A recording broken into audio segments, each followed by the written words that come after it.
more shit. And I said, what happened to Lucy? He said, well, one day, him and his wife, hit on bad times. You know, we all know what bad times is. You know, shit gets hard, bills pile up and all this shit. He said his wife took the dog and cooked it and fed it to him. He didn't even know. She told him a special cage and all this shit. Mm. He said their anniversary was coming up, but it wasn't 2 weeks away. So he didn't think it was an anniversary event. You know, she's cooking like it. He said he ate, he said it was so good. He said he rubbed his stomach and all this shit.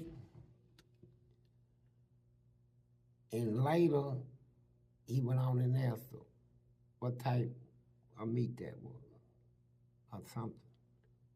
She said, I cooked the duck. He said, what duck? He said, your duck, Lucy.